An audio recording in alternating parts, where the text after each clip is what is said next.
श्री नानक पद पंकज बंधन पंकज बंधन सिमरो अंगद दोख निकंदन अमरदास गुर हृदय नित त्यामो हृदय नित त्यावो। श्री गुरु रामदास गुण गावो। श्री अर्जन विघ्नन के नाशक विघ्नन के नाशक हर गोविंद शोभ सुमत परकाशक। श्री हर राय नमो कर जोरी नमो कर जोरी। श्री हर कृष्ण मनाए तेग बहादुर परम कृपाला जी परम कृपाला। श्री गुरु गोविंद सिंह विशाला तारों तरा पर पुन पुन सीसा जी पुन पुन सीसा। वंदों बार बार जगदीशा जिसमें अमृत ज्ञान माणक भगत वैराग। श्री गुरु ग्रंथ साहिब उदद बंदों कर अनुराग। एक ओंकार सतगुरु तेह प्रसाद सच होए। वाहिगुरु जी की फतेह विघ्न विनाशन सोए। वाहिगुरु जी की फतेह विघ्न विनाशन सोए।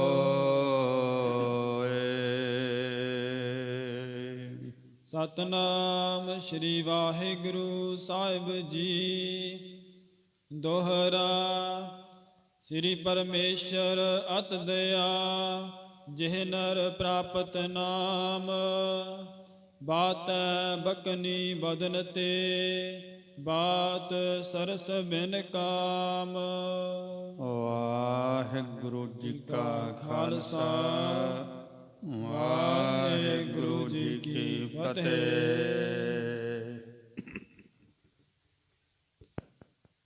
जुगो जुग अटल शब्द गुरु बाणी के बोहित चवर तखत मालिक। दसां पातशाहियां जी के आत्मक जोत स्वरूप साहिब श्री गुरु ग्रंथ साहिब जी दे हजूर सुभायमान गुरु सवारे गुरु प्यारे खालसा सतसंगी जनों। वड्डे भाग हन अपने सबना दे जिन्हां ते सतगुरां जी ने किरपा करके सत संगत करन दा सुभागा समां बख्शिया है। सतगुरां जी की अमृतमई बाणी दे कीर्तन गुरसिखां दी रसना द्वारा सरवण कीते हन। हुण समां बनिया है सतगुरु नानक देव महाराज जी दे पवित्र पावन जीवन की कथा दा।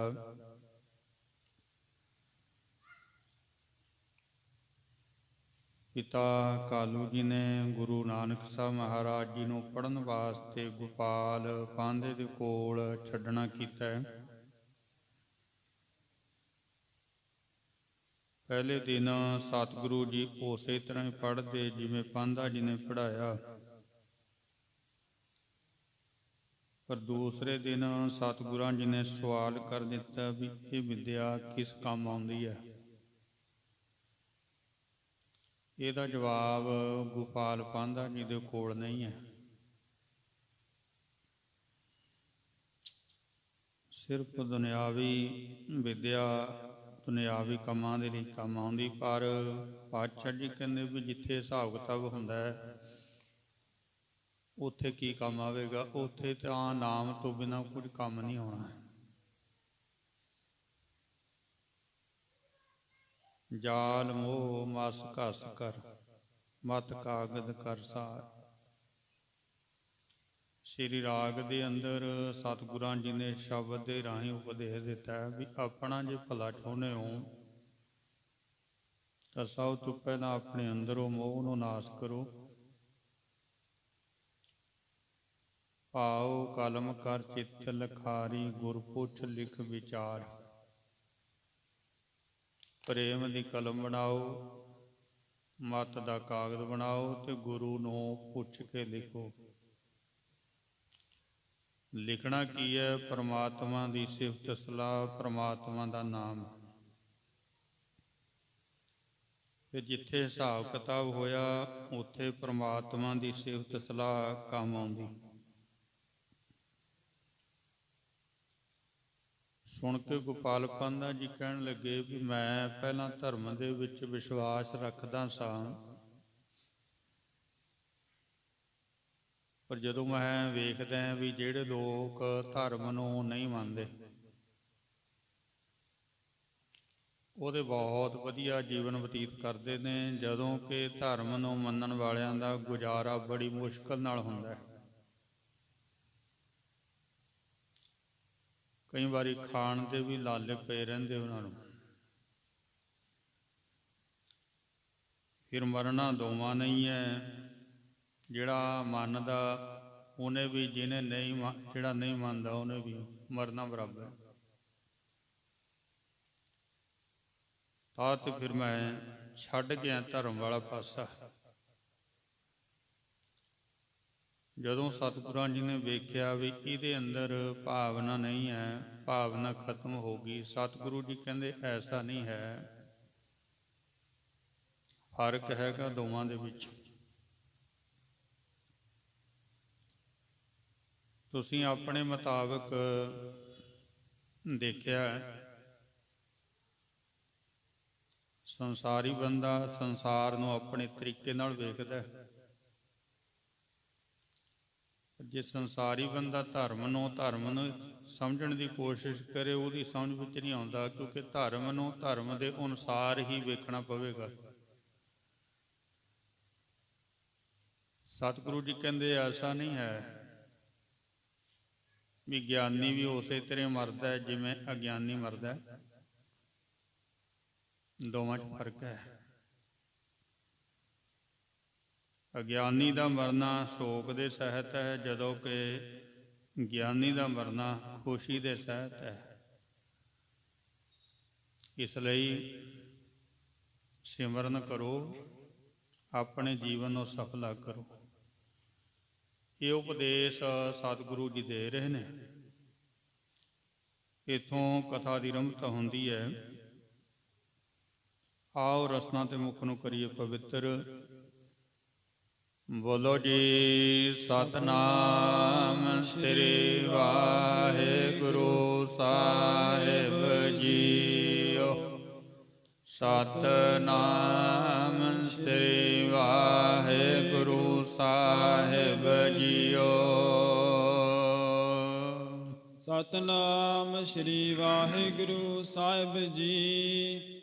ਦੋਹਰਾ ਸ੍ਰੀ ਪਰਮੇਸ਼ਰ ਅਤ ਦਇਆ ਜਿਹ ਨਰ ਪ੍ਰਾਪਤ ਨਾਮ। ਵਾਹਿਗੁਰੂ ਪਰਮੇਸ਼ਰ ਜੀ ਦੀ ਬਹੁਤ ਵੱਡੀ ਦਇਆ ਹੈ, ਤਰਸ ਹੈ ਜਿਨ੍ਹਾਂ ਮਨੁੱਖਾਂ ਨੂੰ ਨਾਮ ਦੀ ਪ੍ਰਾਪਤੀ ਹੁੰਦੀ, ਉਹਦੀ ਕਿਰਪਾ ਬਿਨਾਂ ਨਹੀਂ ਹੈ। ਸੋ ਮਾਲਕ ਨੇ ਜਿਹੜੀ ਬਖਸ਼ਿਸ਼ ਕਰ ਦਿੱਤੀ ਹੈ, ਉਹ ਤੇ ਬਹੁਤ ਹੀ ਧੰਨਤਾ ਦੇ ਯੋਗ ਹਨ। ਬਾਤੈ ਬਕਨੀ ਬਦਨ ਤੇ ਬਾਤ ਸਰਸ ਬਿਨ ਕਾਮ। ਨਾਮ ਤੋਂ ਬਿਨਾਂ ਸਾਰੀਆਂ ਗੱਲਾਂ ਜਿਹੜੀਆਂ ਨੇ ਨਾ, ਉਹ ਕਿਸੇ ਅਰਥ ਨਹੀਂ। ਸਿਮਰਤ ਵੇਦ ਪੁਰਾਣ ਪੁਕਾਰਨ ਪੋਥੀਆਂ, ਨਾਮ ਬਿਨਾ ਸਭ ਕੂੜ ਗਾਲੀ ਕੋਠੀ। ਗਾਲੀ ਅਲ ਪਲਾਲੀਆਂ। ਜਿਤਨਾ ਮਰਜੀ ਕਿਸੇ ਦੇ ਕੋਲ ਗਿਆਨ ਹੋਵੇ, ਜਿੰਨੀਆਂ ਮਰਜੀ ਉਹ ਗਿਆਨ ਦੀਆਂ ਗੱਲਾਂ ਕਰੀ ਜਾਵੇ, ਪਰ ਨਾਨਕ ਲੇਖੈ ਇੱਕ ਗੱਲ ਹੋਰ ਹਉਮੈ ਝਖਣਾ ਝਾਕ। ਲੇਖੇ ਵਿੱਚ ਇੱਕੋ ਹੀ ਗੱਲ ਹੈ। ਉਹ ਕਿਹੜੀ ਹੈ? ਪ੍ਰਾਣੀ ਏਕੋ ਨਾਮ ਧਿਆਓ, ਆਪਣੀ ਪਤ ਸੇਤੀ ਘਰ ਜਾਓ। ਆਪਾਂ ਕੋਈ ਵੀ ਕੰਮ ਕਰਨ ਵਾਸਤੇ ਸੋਚਦੇ ਹਾਂ ਵੀ ਆਹ ਕੰਮ ਕਰ ਲਈਏ, ਫਿਰ ਆਪਾਂ ਆਹ ਕੰਮ ਕਰਾਂਗੇ, ਤੇ ਆਹੀ ਕਰਦਿਆਂ ਹੋਇਆਂ ਫਿਰ ਅੱਜ ਕੱਲ ਕਰਦਿਆਂ ਕਾਲ ਵਿਆਪੈ। ਇਹਨਾਂ ਨੂੰ ਕਾਲ ਮੌਤ ਆ ਜਾਂਦੀ। ਤਾਂ ਤੇ ਸਾਹਿਬ ਜੀ ਕਹਿੰਦੇ ਹੁਣੇ ਹੀ ਬਸ ਸ਼ੁਰੂ ਕਰ ਦਿਓ ਸਿਮਰਨ ਵਾਹਿਗੁਰੂ ਵਾਹਿਗੁਰੂ ਵਾਹਿਗੁਰੂ ਵਾਹਿਗੁਰੂ ਵਾਹਿਗੁਰੂ ਵਾਹਿਗੁਰੂ। ਹੁਣੇ ਸ਼ੁਰੂ ਕਰ ਦਿਓ। ਜੇ ਸੋਚਾਂਗੇ ਪਲਾਨਿੰਗ ਬਣਾਵਾਂਗੇ, ਬਸ ਫਿਰ ਪਲਾਨ ਬਣਦੇ ਰਹਿੰਦੇ ਆ, ਸਿਮਰਨ ਨਹੀਂ ਹੁੰਦਾ। ਕਿਉਂਕਿ ਪਾਤਸ਼ਾਹ ਜੀ ਕਹਿੰਦੇ ਵੀ ਆਹਾਰ ਸਭ ਕਰਦਾ ਫਿਰੈ, ਆਹਾਰ ਇੱਕ ਨਾ ਹੋਏ। ਜਿਤ ਆਹਾਰ ਜਗ ਉਧਰੈ, ਬਿਰਲਾ ਬੁਝੈ ਹੋਏ।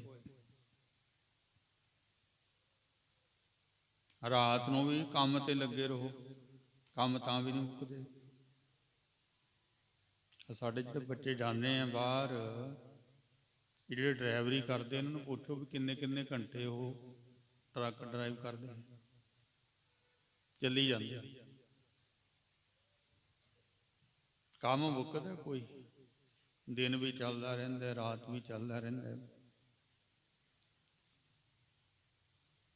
ਜਦੋਂ ਸਾਡੇ ਕੋਲ ਸਿਰਫ ਇੱਕ ਸੋਰਸ ਸੀ, ਸੂਰਜ ਚਾਨਣ ਦਾ, ਉਦੋਂ ਮਨੁੱਖ ਦਿਨ ਦੇ ਵਿੱਚ ਕੰਮ ਕਰਦਾ ਹੁੰਦਾ ਸੀ, ਰਾਤ ਨੂੰ ਕੰਮ ਨਹੀਂ ਸੀ ਕਰਦਾ ਹੁੰਦਾ। ਪਰ ਹੁਣ ਚਾਨਣ ਹੈ ਤੇ ਰਾਤ ਨੂੰ ਵੀ ਆਰੇ ਲੱਗਿਆ ਰਹਿੰਦਾ, ਕੰਮ ਮੁੱਕਦਾ ਹੀ ਨਹੀਂ। ਕੰਮ ਨਹੀਂ ਮੁੱਕਦੇ। ਮਨੁੱਖ ਖਤਮ ਹੋ ਜਾਂਦਾ ਪਰ ਕੰਮ ਨਹੀਂ ਮੁੱਕਦੇ। ਤਾਂ ਤੇ ਪਾਤਸ਼ਾਹ ਜੀ ਕਹਿੰਦੇ ਹਨ ਵੀ ਹੁਣੇ ਸਿਮਰਨ ਕਰ ਲਓ, ਸਿਮਰਨ। ਬਾਕੀ ਸਾਰੀਆਂ ਜਿਤਨੀਆਂ ਗੱਲਾਂ ਆਪਾਂ ਕਰਦੇ ਆ ਨਾ, ਉਹ ਨਾਮ ਬਿਨਾ ਸਭ ਕੂੜ ਗਾਲੀ ਹੋਠੀਆਂ।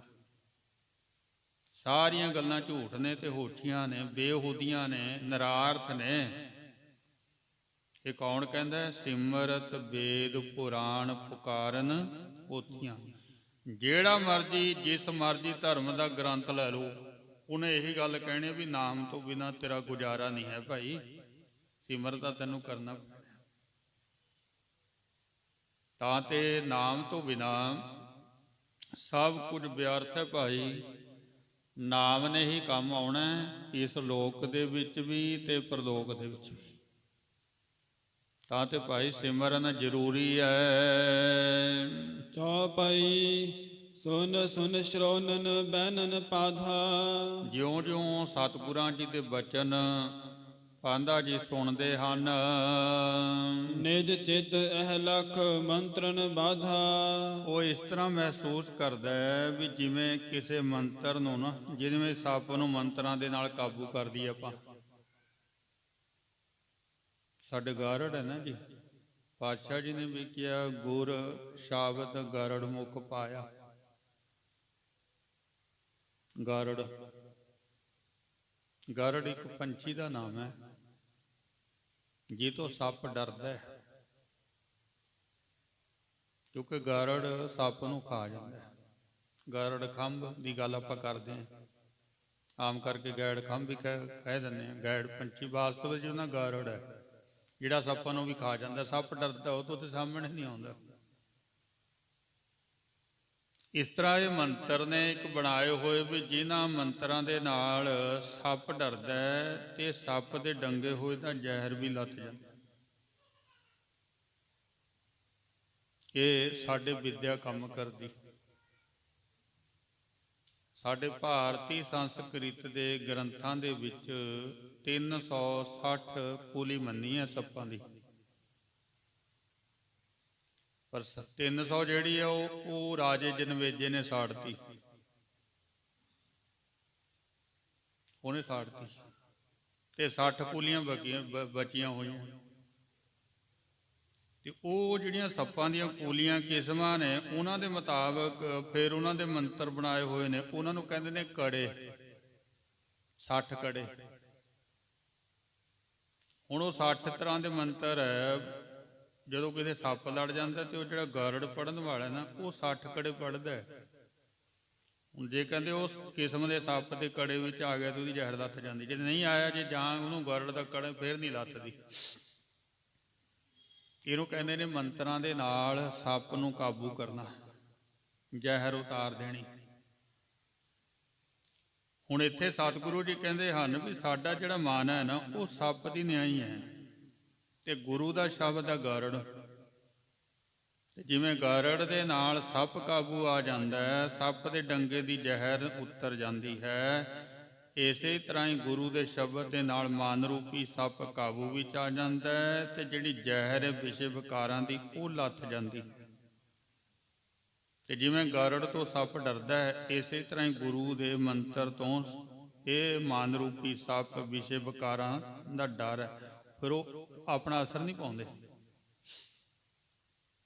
ਗੋਪਾਲ ਪਾਂਧਾ ਜੀ ਮਹਿਸੂਸ ਕਰਦੇ ਨੇ ਆਪਣੇ ਮਨ ਨੂੰ ਵੀ ਜਿਹੜਾ ਮਨ ਕਿਸੇ ਵੀ ਤਰ੍ਹਾਂ ਕਾਬੂ ਵਿੱਚ ਆਉਣ ਵਾਲਾ ਨਹੀਂ ਹੈ, ਜਿਵੇਂ ਸਤਿਗੁਰਾਂ ਜੀ ਨੇ ਆਪਣੇ ਸ਼ਬਦਾਂ ਦੇ ਮੰਤਰ ਦੇ ਨਾਲ, ਆਪਣੇ ਉਪਦੇਸ਼ ਦੇ ਨਾਲ ਕਾਬੂ ਕਰ ਲਿਆ ਹੋਵੇ। ਤਿਉ ਨੰਬਰ ਹੋਏ ਬਰਬਾਨੀ। ਹੁਣ ਜਦੋਂ ਸੱਪ ਦੇ ਉੱਤੇ ਮੰਤਰ ਦਾ ਅਸਰ ਹੋ ਗਿਆ ਫਿਰ ਉਹ ਡੰਗ ਨਹੀਂ ਚਲਾਉਂਦਾ। ਜਿਹੜਾ ਖੜਿਆ ਫੁੰਕਾਰੇ ਮਾਰਦਾ ਫਿਰ ਉਹ ਥੱਲੇ ਨੂੰ ਆਉਣਾ ਸ਼ੁਰੂ ਹੋ ਜਾਂਦਾ। ਇਸ ਤਰ੍ਹਾਂ ਮਨ ਦੇ ਵਿੱਚ ਨਿਮਰਤਾ ਆਉਂਦੀ ਜਾ ਰਹੀ ਹੈ। ਜੇ ਗੁਰੂ ਦੇ ਸ਼ਬਦ ਨੂੰ ਸੁਣਦਿਆਂ ਸੁਣਦਿਆਂ ਮਨ ਦੇ ਵਿੱਚ ਨਿਮਰਤਾ ਆ ਰਹੀ ਹੈ ਤਾਂ ਸਮਝੋ ਅਸਰ ਹੋਣਾ ਸ਼ੁਰੂ ਹੋ ਗਿਆ। ਪਰ ਜੇ ਨਿਮਰਤਾ ਨਹੀਂ ਆਈ ਫਿਰ ਅਸਰ ਨਹੀਂ ਹੋਇਆ, ਅਸਰ ਹੋ ਰਿਹਾ। ਪ੍ਰਕਿਰਤੀ ਦਾ ਇਹ ਨਿਯਮ ਹੈ। ਆਪਾਂ ਨੇ ਆਪਣੇ ਵਿਹੜੇ ਵਿੱਚ ਅਮਰੂਦ ਦਾ ਬੂਟਾ ਲਾਇਆ, ਉੱਪਰ ਨੂੰ ਜਾਂਦਾ, ਇਹ ਸ਼ਾਖਾਵਾਂ ਟਾਹਣੀਆਂ ਉੱਪਰ ਨੂੰ ਜਾਂਦੀਆਂ, ਪਰ ਜਦੋਂ ਅਮਰੂਦ ਲੱਗ ਜਾਂਦੇ ਆ ਟਾਹਣੀਆਂ ਥੱਲੇ ਨੂੰ ਆ ਜਾਂਦੀਆਂ। ਫਲ ਲੱਗ ਗਿਆ ਤੇ ਉਹਦੀਆਂ ਟਾਹਣੀਆਂ ਨੀਵੇਂ ਨੂੰ ਆ ਗਈਆਂ। ਇੱਥੋਂ ਸੇਧ ਮਿਲਦੀ ਹੈ ਵੀ ਜੇ ਇਹਦੇ ਤੇ ਅਸਰ ਹੋ ਗਿਆ ਬੰਦੇ ਤੇ ਤਾਂ ਇਹਦੇ ਵਿੱਚ ਨਿਮਰਤਾ ਆਊਗੀ। ਇਹ ਨਿਸ਼ਾਨੀ ਹੈ। ਹੁਣ ਪਾਂਧਾ ਜੀ ਦੇ ਮਨ ਦੇ ਵਿੱਚ ਨਿਮਰਤਾ ਆ ਰਹੀ ਹੈ, ਮਨ ਜਿਹੜਾ ਹੈ ਨੀਵਾਂ ਹੁੰਦਾ ਜਾ ਰਿਹਾ ਹੈ। ਬੁਝਨ ਹੇਤ ਬਧਾ ਸੁਖਦਾਨੀ। ਤੇ ਉਹਦੇ ਅੰਦਰ ਹੁਣ ਇੱਛਾ ਵੱਧਦੀ ਵੀ ਮੈਂ ਸਤਿਗੁਰਾਂ ਜੀ ਨੂੰ ਕੁਝ ਹੋਰ ਪੁੱਛਾਂ। ਪਾਤਸ਼ਾਹ ਭੂਪਤ ਇੱਕ ਕੀਤੇ। ਕਹਿਣ ਲੱਗੇ ਵੀ ਇੱਕ ਬਾਦਸ਼ਾਹ ਲੋਕ ਨੇ, ਆ ਰਾਜੇ ਲੋਕ ਨੇ। ਬਾਦਸ਼ਾਹ ਦੇਸ਼ ਦਾ ਤੇ ਦੇਸ਼ ਦੇ ਅੰਦਰ ਜਿਹੜੇ ਉਹਦੇ ਅੰਡਰ ਹੁੰਦੇ ਨੇ ਉਹ ਛੋਟੇ ਛੋਟੇ ਰਾਜੇ।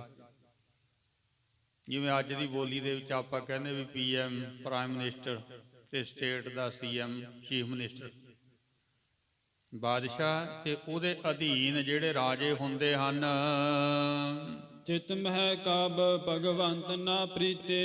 ਤੇ ਉਹਨਾਂ ਦੇ ਅੰਦਰ ਪ੍ਰਮਾਤਮਾ ਦੇ ਨਾਲ ਕੋਈ ਪ੍ਰੀਤ ਨਹੀਂ ਹੁੰਦੀ, ਕੋਈ ਪ੍ਰੇਮ ਨਹੀਂ ਹੁੰਦਾ। ਉਹ ਰੱਬ ਨੂੰ ਕੀ ਸਮਝਦੇ ਆ, ਕਿਉਂਕਿ ਉਹ ਤਾਂ ਆਪਣੇ ਆਪ ਨੂੰ ਹੀ ਰੱਬ ਸਮਝਦੇ ਨੇ। ਰੱਬ ਕੀ ਹੁੰਦਾ ਹੈ, ਉਹ ਨਹੀਂ ਕੁਝ ਸਮਝਦੇ ਹੈ। ਕਦੇ ਵੀ ਨਹੀਂ ਪ੍ਰਮਾਤਮਾ ਨਾਲ ਪ੍ਰੇਮ ਕਰਦੇ। ਬਿਲਸਤ ਜਗਤ ਵਿਸਾਲ ਬਿਲਾਸਾ। ਜਿਹੜੇ ਸੰਸਾਰ ਦੇ ਸੁੱਖ ਨੇ ਭੋਗ ਵਿਲਾਸਾਂ ਦੇ ਵਿੱਚ ਉਹ ਖਚਤ ਹਨ। ਹਿਰਦੇ ਨਾ ਕਦੇ ਨਾਮ ਪਰਵਾਸਾ। ਨਾ ਉਹਨਾਂ ਨੇ ਕਦੇ ਨਾਮ ਸੁਣਿਆ ਤੇ ਨਾ ਉਹਨਾਂ ਦੇ ਮਨ ਵਿੱਚ ਕਦੇ ਨਾਮ ਦਾ ਭਰੋਸਾ ਬਣਿਆ ਨਹੀਂ। ਨਾ ਕਦੇ ਸੁਣਿਆ ਤੇ ਨਾ ਬਣਨਾ। ਸੁਣਨ ਦੇ ਨਾਲ ਹੀ ਭਰੋਸਾ ਬਣਦਾ ਹੁੰਦਾ ਨਾ। ਧਾਰਮਿਕ ਜਗਤ ਦੇ ਅੰਦਰ ਸਾਰੀ ਜਿਹੜੀ ਖੇਡ ਹੈ ਉਹ ਭਰੋਸੇ ਤੇ ਖੜੀ ਹੈ ਤੇ ਸੁਣ ਕੇ ਭਰੋਸਾ ਕਰਨਾ ਹੁੰਦਾ ਹੈ। ਕਿਉਂਕਿ ਧਰਮ ਦੇ ਅੰਦਰ ਦੇਖਣ ਤਾਂ ਕੁਝ ਵੀ ਨਹੀਂ ਹੈ। ਇੱਥੇ ਦੇਖਣ ਨੂੰ ਕੁਝ ਨਹੀਂ ਹੈ ਧਰਮ ਦੇ ਅੰਦਰ। ਸੁਣ ਕੇ ਯਕੀਨ ਕਰਨਾ ਪੈਂਦਾ ਹੈ। ਸੁਣਾਇਆ ਹੀ ਜਾਂਦਾ ਨਾ ਧਰਮ ਦੇ ਅੰਦਰ। ਕਥਾ ਕਹਾਣੀਆਂ ਜਿਹੜੀਆਂ ਨੇ ਧਾਰਮਿਕ ਗ੍ਰੰਥਾਂ ਦੇ ਜਿਹੜੇ ਪਾਠ ਨੇ ਉਹ ਸੁਣਾਏ ਜਾਂਦੇ ਨੇ। ਇਹ ਸੁਣ ਕੇ ਆਪਾਂ ਨੇ ਭਰੋਸਾ ਕਰਨਾ ਹੁੰਦਾ। ਪਰ ਜਦੋਂ ਹੁਣ ਕਦੇ ਸੁਣਨਾ ਹੀ ਨਹੀਂ ਫਿਰ ਭਰੋਸਾ ਕਿੱਥੋਂ ਬਣਨਾ। ਨਾਮ ਉਹਨਾਂ ਨੇ ਕਦੇ ਸੁਣਿਆ ਨਹੀਂ, ਨਾ ਹੀ ਕਦੇ ਉਹਨਾਂ ਦਾ ਭਰੋਸਾ ਬਣਿਆ ਨਾਮ ਤੇ। ਨਿਸ ਬਾਸੁਰ ਐਸ਼ਨ ਮਹਿ ਐਸੇ। ਦਿਨ ਰਾਤ ਉਹ ਐਸ਼ ਦੇ ਵਿੱਚ ਇਸ ਤਰ੍ਹਾਂ ਫਸੇ ਹੋਏ ਹਨ। ਉਤਪਲ ਮਹਿ ਅਲ ਮਿਲਵਤ ਜੈਸੇ। ਜਿਵੇਂ ਕਹਿੰਦੇ ਵੀ ਕਮਲ ਦੇ ਫੁੱਲ ਦੇ ਵਿੱਚ ਭੌਰਾ ਮਿਲਿਆ ਹੁੰਦਾ ਹੈ। ਸੂਰਜ ਚੜ੍ਹਦਾ ਹੈ ਤੇ ਕਮਲ ਦਾ ਫੁੱਲ ਖਿੜਦਾ ਹੈ। ਉਹਦੀ ਸੁਗੰਧੀ ਲੈਣ ਵਾਸਤੇ ਭੌਰਾ ਹੁੰਦਾ ਹੈ ਤੇ ਉਹਨੂੰ ਪਤਾ ਨਹੀਂ ਲੱਗਦਾ ਵੀ ਸ਼ਾਮਾਂ ਕਦੋਂ ਪੈ ਗਈਆਂ ਤੇ ਫੁੱਲ ਮੁਰਝਾ ਗਿਆ, ਉਹ ਵਿੱਚੇ ਰਹਿ ਗਿਆ। ਇਸ ਤਰ੍ਹਾਂ ਜਿਹੜਾ ਬੰਦਾ ਐਸ਼ ਦੇ ਵਿੱਚ ਫਸਿਆ, ਵਿਸ਼ੇ ਵਿਕਾਰਾਂ ਦੇ ਵਿੱਚ ਫਸਿਆ, ਉਹਨੂੰ ਪਤਾ ਨਹੀਂ ਲੱਗਦਾ ਦਿਨ ਤੇ ਰਾਤ ਦਾ, ਉਹਨੂੰ ਇੱਕੋ ਹੀ ਹੈ। ਪਤਾ ਨਹੀਂ ਲੱਗਦਾ ਵੀ ਉਹਦੀ ਜ਼ਿੰਦਗੀ ਕਦੋਂ ਬਤੀਤ ਹੋ ਗਈ। ਇਸ ਤਰ੍ਹਾਂ ਫਸੇ ਹੋਏ ਹਨ ਵਿਸ਼ੇ ਵਿਕਾਰਾਂ ਦੇ ਵਿੱਚ। ਜਿਵੇਂ ਕਮਲ ਦੇ ਫੁੱਲ ਦੇ ਵਿੱਚ ਭੌਰਾ ਫਸਿਆ ਹੈ। ਅੰਤ ਸਮਾਨ ਹੈ ਸਿਮਰਹਿ ਸੋ। ਉਹਨਾਂ ਨੂੰ ਪਤਾ ਹੀ ਨਹੀਂ ਹੈ ਵੀ ਅਸੀਂ ਮਰਨਾ ਵੀ ਹੈ ਇੱਕ ਦਿਨ। ਨਾ, ਇਹ ਨਹੀਂ ਉਹਨਾਂ ਦੇ ਚੇਤੇ ਹੈ ਵੀ ਅਸੀਂ ਮਰਨਾ ਹੈ। ਮੌਤ ਨਹੀਂ ਚੇਤੇ ਹੈ। ਕਿਉਂਕਿ ਜੇ ਮੌਤ ਚੇਤੇ ਆ ਜੇ ਤੇ ਫਿਰ ਜੀਵਨ ਬਦਲ ਜਾਂਦਾ ਹੈ ਹੀ ਨਹੀਂ। ਅਸੀਂ ਮਰਨਾ ਵੀ ਹੈ ਇਹ ਨਹੀਂ ਜਾਣਦੇ। ਜਿਉ ਅਘ ਲਖਤ ਨਾ ਲੋਲਪ ਕੋ। ਜਿਵੇਂ ਕਹਿੰਦੇ ਹਨ ਆਗ ਲਖਤ ਨਾ ਲੋਲਪ ਕੋ। ਲੁਭਾਏ ਮਨ ਜਿਹੜਾ ਬੰਦਾ ਫਸਿਆ, ਜਿਵੇਂ ਪਾਪ ਨੂੰ ਕੁਝ ਨਹੀਂ ਸਮਝਦਾ। ਦੋਹਰਾ ਜਿਨ ਦੀਨੋ ਤਨ ਮਨ ਧਨੰ ਤਿਸਤੇ ਅਸ ਅਨਜਾਨ। ਜਿਸ ਪਰਮਾਤਮਾ ਨੇ ਸਾਨੂੰ ਇਹ ਤਨ ਦਿੱਤਾ, ਜੀਵ ਆਤਮਾ ਦਿੱਤੀ, ਉਹ ਪਰਮਾਤਮਾ ਤੋਂ ਇਸ ਤਰ੍ਹਾਂ ਅਣਜਾਣ ਬਣੇ ਹੋਏ ਹਨ। ਦਾਦਰ ਕਰਦਮ ਮਧ ਮਿਲ ਕੀਮ ਨ ਕਮਲ ਪਛਾਨ। ਜਿਵੇਂ ਕਹਿੰਦੇ ਹਨ ਵੀ ਕਮਲ ਦੀਆਂ ਜੜਾਂ ਦੇ ਵਿੱਚ ਜਿਹੜਾ ਗਾਰਾ ਹੈ ਨਾ, ਉਹਦੇ 'ਚ ਡੱਡੂ ਵੀ ਬੈਠਿਆ ਹੁੰਦਾ ਹੈ। ਪਰੋਂ ਪਾਣੀ ਦੇ ਵਿੱਚ ਰਹਿਣ ਕਰਕੇ ਜਾਲਾ ਹੈ ਤੇ ਜਾਲਾ ਡੱਡੂ ਦੇ ਨਾਸਕਾ ਤੇ ਬਣਿਆ। ਜਿਵੇਂ ਆਪਾਂ ਨੂੰ ਜ਼ੁਕਾਮ ਲੱਗ ਜਾਂਦਾ ਹੈ, ਜ਼ੁਕਾਮ ਲੱਗਿਆ ਹੋਵੇ ਤੇ ਆਪਾਂ ਨੂੰ ਸੁਗੰਧੀ ਤੋਂ ਅਲਰਜੀ ਹੁੰਦੀ ਹੈ। ਸੁਗੰਧੀ ਤੋਂ ਵੀ ਅਲਰਜੀ, ਕਿਉਂ ਅਲਰਜੀ ਤਾਂ ਪਹਿਲੇ ਹੋਈ ਵੀ ਜ਼ੁਕਾਮ ਵੀ ਇੱਕ ਅਲਰਜੀ ਹੈ। ਤੇ ਹੁਣ ਆਪਾਂ ਕਹੀਏ ਵੀ ਆਪਾਂ ਪਰਫਿਊਮ ਛਿੜਕੀਏ ਸੁਗੰਧੀ, ਉਹ ਕਹਿੰਦਾ ਨਾ ਮੇਰੇ ਕੋਲ ਨਾ ਛਿੜਕੀ, ਇਹ ਡਬਲ ਅਲਰਜੀ ਹੋ ਗਈ। ਹੁਣ ਉਹਨੂੰ ਜ਼ੁਕਾਮ ਲੱਗਿਆ ਹੈ ਤੇ ਉਹਨੂੰ ਵਿਚਾਰੇ ਨੂੰ ਪਤਾ ਹੀ ਨਹੀਂ ਹੈ ਵੀ ਉੱਪਰ ਕਮਲ ਦਾ ਫੁੱਲ ਖਿੜਿਆ ਤੇ ਉਹਦੇ ਵਿੱਚ ਸੁਗੰਧੀ ਵੀ ਹੈ। ਨਾ, ਡੱਡੂ ਨਹੀਂ ਪਤਾ, ਡੱਡੂ ਨਹੀਂ ਜਾਣਦਾ ਇਸ ਗੱਲ ਨੂੰ। ਇਸ ਤਰ੍ਹਾਂ ਇਹ ਸੰਸਾਰ ਦੇ ਵਿੱਚ ਜੀਵ ਆਉਂਦੇ ਨੇ ਪਰ ਇਹ ਨਹੀਂ ਜਾਣਦੇ ਵਿਸ਼ੇ ਵਿਕਾਰਾਂ ਦੇ ਗਾਰੇ ਦੇ ਵਿੱਚ ਫਸੇ ਹੋਏ ਵੀ ਇਸ ਸੰਸਾਰ ਦੇ ਵਿੱਚ ਨਾਮ ਵੀ ਹੈ, ਕੋਈ ਚੰਗੇ ਕਰਮ ਵੀ ਹਨ, ਉਹ ਨਹੀਂ ਜਾਣਦੇ। ਚੌਪਈ ਬਿਸਰੇ ਬੈਸ ਬਿਹਾਵ ਹੈ ਸਭ ਹੀ। ਇਹ ਸਾਰੀ ਉਮਰ ਇਸੇ ਤਰ੍ਹਾਂ ਹੀ ਬਤੀਤ ਹੋ ਜਾਂਦੀ ਹੈ। ਨਹੀਂ ਰੱਬ ਨੂੰ ਕਦੇ ਚੇਤੇ ਕੀਤਾ। ਨਾਮ ਨ ਚਿਤ ਮਹਿ ਚਿਤਵਿਓ ਕਬਹੀ। ਕਦੇ ਨਹੀਂ ਚੇਤੇ ਕਰਦੇ ਪ੍ਰਮਾਤਮਾ ਨੂੰ, ਕਿਉਂਕਿ ਉਹ ਤਾਂ ਮੰਨਣ ਤੋਂ ਹੀ ਇਨਕਾਰੀ ਹੈ ਨਾ। ਉਹ ਕਹਿੰਦੇ ਵੀ ਕਿਹੜਾ ਰੱਬ, ਕਿੱਥੇ ਆ ਰੱਬ, ਕਿਹਨੇ ਦੇਖਿਆ। ਇਹਦਾ ਐਵੇਂ ਡਰਦੇ ਲੋਕਾਂ ਨੇ ਪਖੰਡ ਕੀਤਾ ਹੋਇਆ ਹੈ। ਉਹ ਤਾਂ ਐਂ ਕਹਿੰਦੇ ਨੇ। ਘਰੇ ਬੈਠੇ ਕਹਿੰਦੇ ਜੇ ਕੋਈ ਜਾਂਦਾ ਹੈ, ਕਿਸੇ ਮੰਦਿਰ ਜਾਂਦਾ ਹੈ, ਮਸੀਤ ਜਾਂਦਾ ਹੈ, ਚਰਚ ਜਾਂਦਾ ਹੈ, ਗੁਰਦੁਆਰੇ ਜਾਂਦਾ ਹੈ, ਉਹਨੂੰ ਰੋਕਦੇ ਨੇ। ਜੇ ਆਪਾਂ ਕਹੇ ਤੂੰ ਚੱਲ, ਕਹਿੰਦਾ ਮੈਂ ਕਿਹੜੇ ਪਾਪ ਕਰਦਾ, ਤੁਸੀਂ ਪਾਪ ਕਰਦੇ ਹੋ, ਤੁਸੀਂ ਬਖਸ਼ਾ ਲਓ ਆਪਣੇ। ਇੱਕ ਹੋਰ ਨੁਕਤਾ ਰੱਖਿਆ ਹੋਇਆ ਪੰਜਾਬੀ ਦੇ ਵਿੱਚ, ਕਹਿੰਦੇ ਅਸੀਂ ਤੇਰੀ ਪੂੰਛ ਫੜ ਕੇ ਤਰ ਜਾਾਂਗੇ। ਵੀ ਜਿਹੜਾ ਤਾਂ ਧਾਰਮਿਕ ਕੰਮ ਕਰਦਾ ਉਹਨੂੰ ਤਾਂ ਬਣਾਤਾ ਡੰਗਰ, ਕਿਉਂਕਿ ਡੰਗਰਾਂ ਦੇ ਪੂੰਛ ਹੁੰਦੀ ਹੈ ਨਾ। ਕਹਿੰਦਾ ਤੂੰ ਜਾਈ ਜਾ, ਤੇਰੀ ਪੂੰਛ ਫੜ ਕੇ ਅਸੀਂ ਵੀ ਤਰ ਜਾਾਂਗੇ। ਗੱਜ ਕੇ ਆਖੋ ਸਤਿਨਾਮ ਸ੍ਰੀ ਵਾਹਿਗੁਰੂ। ਉਹ ਚੰਗਾ ਨਹੀਂ ਸਮਝਦੇ ਇਸ ਗੱਲ ਨੂੰ। ਕਹਿੰਦੇ ਮੈਂ ਕਿਹੜੇ ਪਾਪ ਕਰਦਾ ਮੈਂ ਜਾਵਾਂ ਉੱਥੋਂ, ਤੁਸੀਂ ਤਾਂ ਪਾਪ ਕਰਦੇ ਹੋ, ਕਹਿੰਦੇ ਤਾਂ ਜਾਂਦੇ ਹੋ ਉੱਥੇ। ਮੈਂ ਤਾਂ ਪਾਪ ਹੀ ਨਹੀਂ ਕਰਦਾ ਕੋਈ, ਉੱਥੇ ਕੀ ਮਿਲੂਗਾ ਜਾ ਕੇ, ਕੀ ਮਿਲਿਆ ਤੁਹਾਨੂੰ? ਜਿਹੜਾ ਸਾਖਤ ਬੰਦਾ ਹੈ ਉਹਦਾ ਪਤਾ ਹੀ ਨਹੀਂ ਵੀ ਉਹ ਕੀ ਕਹਿ ਸਕਦਾ, ਕੁਝ ਵੀ ਨਹੀਂ। ਜਿਹਨੇ ਇਹ ਗੱਲ ਕਹਿਤੀ ਨਾ ਆਪਣੇ ਪਿਓ ਨੂੰ ਵੀ ਮੈਂ ਤਾਂ ਤੈਨੂੰ ਆਪਣਾ ਪਿਓ ਹੀ ਨਹੀਂ ਮੰਨਦਾ, ਜਿਹਨੇ ਇਹ ਗੱਲ ਕਹਿਤੀ ਆਪਣੇ ਪਿਓ ਨੂੰ, ਫਿਰ ਆਪਣੇ ਪਿਓ ਨੂੰ ਕੁਝ ਵੀ ਕਹਿ ਸਕਦਾ। ਜਿਹਨੇ ਗੱਲ ਕਹਿਤੀ ਕੁਝ ਵੀ ਕਹਿ ਸਕਦਾ। ਉਹ ਕਹਿੰਦਾ ਮੰਨਦਾ ਹੀ ਨਹੀਂ ਤੈਨੂੰ। ਹੁਣ ਉਹਦੇ ਅੰਦਰ ਥੋੜੀ ਪਿਓ ਵਾਲਾ ਸਤਿਕਾਰ ਆ, ਉਹ ਤਾਂ ਇਨਕਾਰ ਹੀ ਹੋ ਗਿਆ, ਕਹਿੰਦਾ ਮੈਂ ਨਹੀਂ ਤੈਨੂੰ ਆਪਣਾ ਪਿਓ ਮੰਨਦਾ। ਤੇ ਫਿਰ ਉਹਨੂੰ ਕੀ ਪਤਾ ਬੋਲਣ ਦਾ, ਬਾਕੀਆਂ ਦਾ ਕੀ ਸਤਿਕਾਰ ਕਰੂਗਾ ਉਹ। ਇਸ ਲਈ ਜਿਹੜਾ ਬੰਦਾ ਇਹ ਕਹਿੰਦਾ ਵੀ ਮੈਂ ਕਿਸੇ ਧਰਮ ਨੂੰ ਨਹੀਂ ਮੰਨਦਾ, ਮੈਂ ਕਿਸੇ ਰੱਬ ਨੂੰ, ਮੈਂ ਕਿਸੇ ਗੁਰੂ ਨੂੰ ਨਹੀਂ ਮੰਨਦਾ, ਉਹ ਤੇ ਕੁਝ ਵੀ ਬੋਲ ਸਕਦਾ ਹੈ, ਮੰਨਦਾ ਹੀ ਨਹੀਂ ਜਦੋਂ। ਤਾਂ ਕਰਕੇ ਗੁਰਬਾਣੀ ਨੇ ਕਿਹਾ ਵੀ ਭਾਈ ਉਲਟੀ ਰੇ ਮਨ ਉਲਟੀ ਰੇ, ਸਾਖਤ ਸਿਉ ਕਰ ਉਲਟੀ ਰੇ।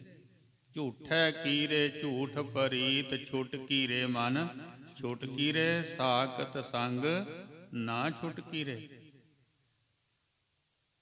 ਸਾਖਤ ਬੰਦਾ ਜਿਹੜਾ ਰੱਬ ਦੀ ਹੋਂਦ ਤੋਂ ਮੁਨਕਰ ਹੈ, ਸਾਹਿਬ ਜੀ ਕਹਿੰਦੇ ਬਚ ਕੇ ਰਹੋ ਨਾ ਤੂੰ। ਦੇਖੋ ਇਹ ਧਾਰਮਿਕ ਪੁਰਸ਼ਾਂ ਨੇ ਇਹ ਗੱਲ ਕਹੀ, ਗੁਰੂ ਜੀ ਨੇ ਵੀ ਕਿਹਾ ਵੀ ਬਚ ਕੇ ਰਹੋ ਸਾਖਤਾਂ ਦੇ ਕੋਲੋਂ। ਭਗਤ ਕਬੀਰ ਸਾਹਿਬ ਜੀ ਕਹਿੰਦੇ ਨੇ ਵੀ ਸਾਖਤਾਂ ਤੋਂ ਬਚ ਕੇ ਰਹੋ ਭਾਈ। ਕਬੀਰ ਸਾਖਤ ਸੰਗ ਨਾ ਕੀਜੀਐ, ਦੂਰੋਂ ਜਾਈਏ ਭਾਗ, ਬਾਸਨ ਕਾਰੋ ਪਰਸਵੇ, ਤਾਉ ਕਛ ਲਾਗੈ ਦਾਗ। ਸਾਖਤਾਂ ਤੋਂ ਬਚ ਕੇ ਰਹਿਣਾ ਹੈ। ਜੇ ਰੱਬ ਦੇ ਰਸਤੇ ਤੇ ਚੱਲਣਾ ਤਾਂ ਫਿਰ ਉਹਨਾਂ ਦੀ ਗੱਲ ਸੁਣਨੀ ਜਿਹੜੇ ਰੱਬ ਨੂੰ ਮੰਨਣ ਵਾਲੇ ਨੇ। ਜੇ ਗੁਰੂ ਨਾਲ ਨੇੜਤਾ ਬਣਾਉਣੀ ਹੈ ਤਾਂ ਉਹਨਾਂ ਦੀ ਗੱਲ ਸੁਣਨੀ ਜਿਹੜੇ ਗੁਰੂ ਦੇ ਨੇੜੇ ਨੇ।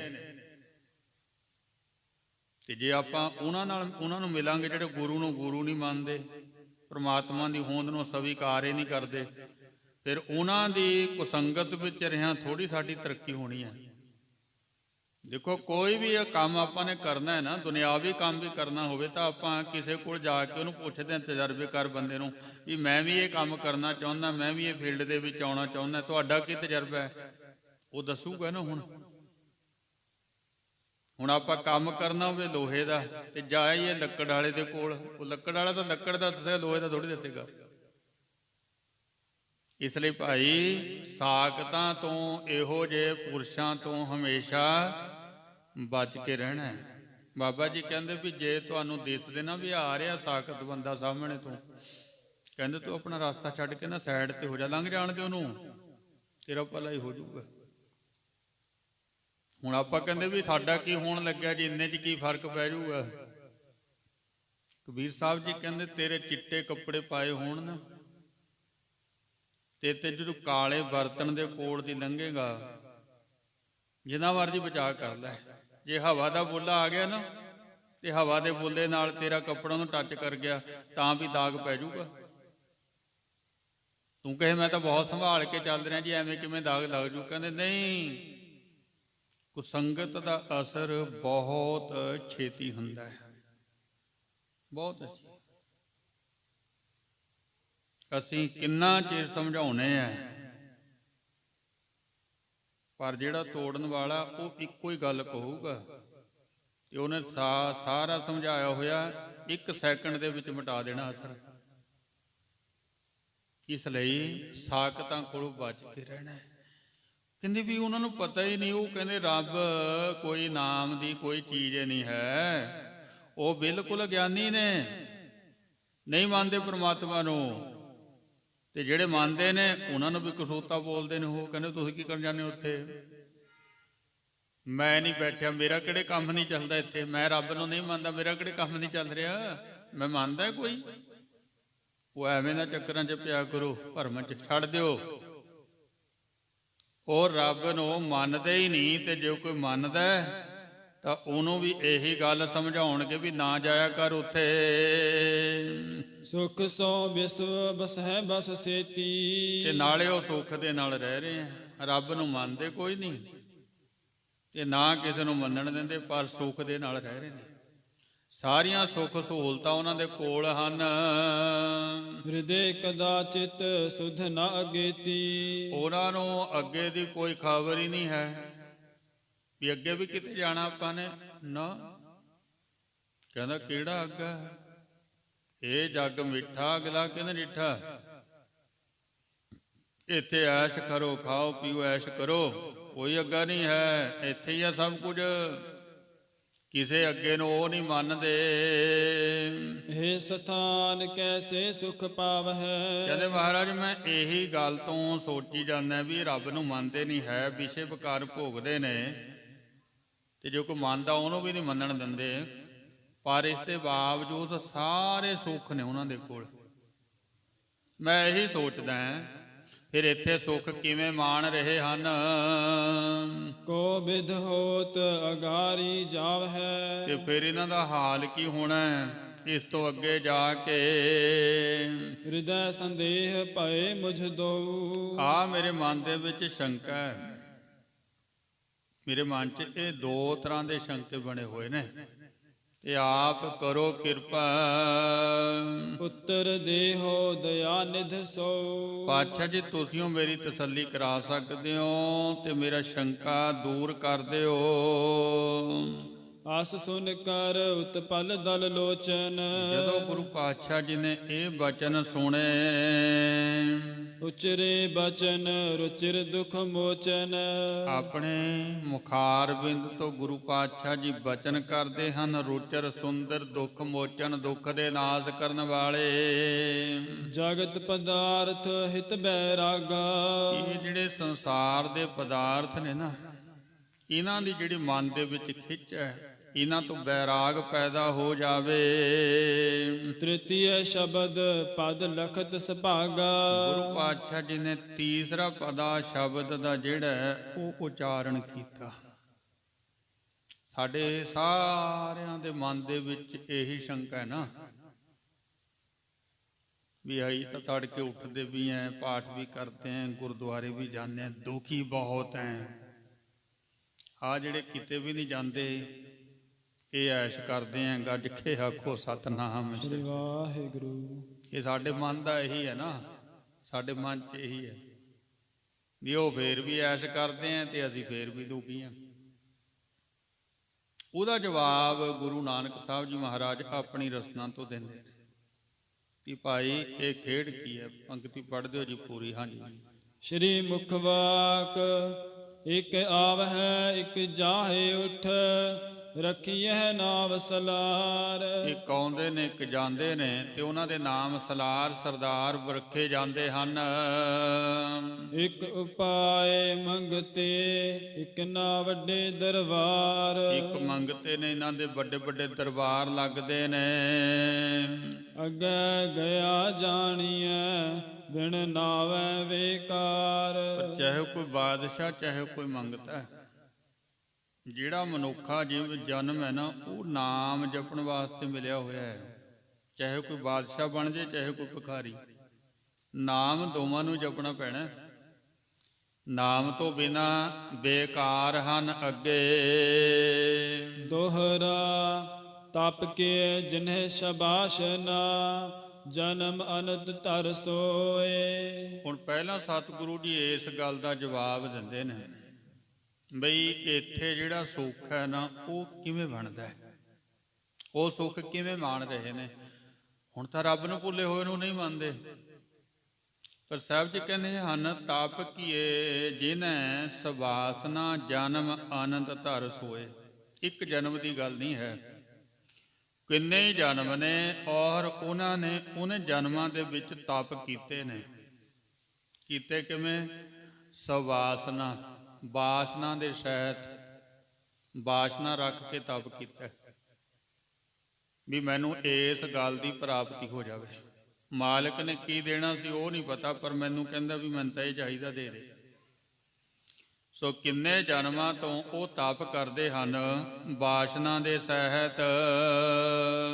ਪਾਏ ਰਾਜ ਜਗ ਬਿਖੈ ਫਸ, ਨਰਕ ਗਮਨ ਪੁਨ ਹੋਏ। ਫਿਰ ਉਹਨਾਂ ਦੇ ਪੁੰਨ ਕਰਮਾਂ ਦੇ ਮੁਤਾਬਕ, ਉਹਨਾਂ ਦੀ ਇੱਛਾ ਦੇ ਮੁਤਾਬਕ ਉਹਨਾਂ ਨੂੰ ਰਾਜ ਦੀ ਪ੍ਰਾਪਤੀ ਹੋ ਜਾਂਦੀ ਹੈ, ਕਿਉਂਕਿ ਇੱਛਾ ਸੀ। ਵਾਹਿਗੁਰੂ ਜੀ ਕੀ ਆ ਵੀ ਇੱਛਾ ਪੂਰਕ ਸਰਬ ਸੁਖ ਦਾਤਾ, ਹਰ ਜਾ ਕੇ ਵਸ ਹੈ ਕਾਮ ਧੇਨਾ। ਸੋ ਐਸਾ ਹਰ ਧਿਆਈਐ ਮੇਰੇ ਜੀੜੇ, ਤਾਂ ਸਰਬ ਸੁਖ ਪਾਵੈ ਮੇਰੇ ਮਨ। ਮਾਲਕ ਨੇ ਇੱਛਾ ਪੂਰੀ ਕਰਦੀ ਹੈ ਕੋਈ ਵੀ, ਕਿਉਂਕਿ ਉਹ ਹੈ ਇੱਛਾ ਪੂਰਕ ਹੈ। ਇੱਛਾ ਚੰਗੀ ਹੋਵੇ, ਇੱਛਾ ਮਾੜੀ ਹੋਵੇ, ਉਹਨੇ ਤਾਂ ਪੂਰੀ ਕਰ ਦੇਣੀ। ਬਾਪੂ ਨੇ ਪੈਸੇ ਦੇਤੇ ਤੇ ਉਹ ਭਾਈ ਹੁਣ ਉਹ 4 ਪੈਸੇ ਨੂੰ ਵਧਾ ਲਵੇ ਜਾਂ ਫਿਰ ਮਾੜੇ ਕੰਮਾਂ 'ਚ ਲਾ ਕੇ ਉਹਨਾਂ ਨੂੰ ਖਤਮ ਕਰ ਦੇ। ਇਹ ਹੁਣ ਪੁੱਤਰ ਦੀ ਮਰਜ਼ੀ ਹੈ। ਪਿਤਾ ਦਾ ਕੰਮ ਤਾਂ ਸੀਗਾ ਵੀ ਪੁੱਤਰ ਨੂੰ ਪੈਸੇ ਦੇਣੇ ਆ, ਉਹਦਾ ਫਰਜ਼ ਹੈ। ਪੁੱਤਰ ਨੂੰ ਪੈਸੇ ਦੇਣੇ ਆ, ਪਿਤਾ ਦਾ ਫਰਜ਼ ਹੈ ਨਾ। ਉਹਨੇ ਆਪਣਾ ਫਰਜ਼ ਅਦਾ ਕਰਤਾ। ਪਰ ਹੁਣ ਪੁੱਤਰ ਉਹ ਮਾਇਆ ਨੂੰ ਕਿਵੇਂ ਵਰਤਦਾ ਵੀ ਚੰਗੇ ਪਾਸੇ ਲਾ ਕੇ ਵਧਾਉਂਦਾ ਜਾਂ ਉਹਨੂੰ ਮਾੜੇ ਕੰਮ ਪਾਸੇ ਲਾ ਕੇ ਨਾਸ਼ ਕਰ ਦਿੰਦਾ। ਫਿਰ ਮੰਗਤੇ ਤਾਂ ਮੰਗਤਾ। ਤੇ ਹੁਣ ਉਹਦੇ ਵਿੱਚ ਪਿਤਾ ਦਾ ਕੋਈ ਕਸੂਰ ਨਹੀਂ ਹੈ। ਪਿਤਾ ਨੇ ਉਹਨੂੰ ਮਾਇਆ ਦਿੱਤੀ ਸੀ, ਵਰਤੀ ਉਹਨੇ ਆਪਣੇ ਤਰੀਕੇ ਨਾਲ ਹੈ। ਇਸ ਤਰ੍ਹਾਂ ਵਾਹਿਗੁਰੂ ਪਰਮੇਸ਼ਰ ਜੀ ਨੇ ਸਾਡੇ ਕੀਤੇ ਹੋਏ ਕਰਮਾਂ ਦਾ ਫਲ ਸਾਨੂੰ ਦੇ ਦਿੱਤਾ। ਅੱਗੇ ਅਸੀਂ ਹੁਣ ਉਹਨੂੰ ਕਿਵੇਂ ਵਰਤਨੇ, ਚੰਗੇ ਪਾਸੇ ਜਾਂ ਮਾੜੇ ਪਾਸੇ। ਜੋ ਵਾਸਨਾ ਦੇ ਸਹਿਤ ਤਪ ਕੀਤੇ, ਉਹਦੇ ਬਦਲੇ 'ਚ ਮਿਲ ਗਿਆ ਰਾਜ। ਪਰ ਰਾਜ ਪਾ ਕੇ ਹੁਣ ਹੋ ਗਿਆ ਹੰਕਾਰ।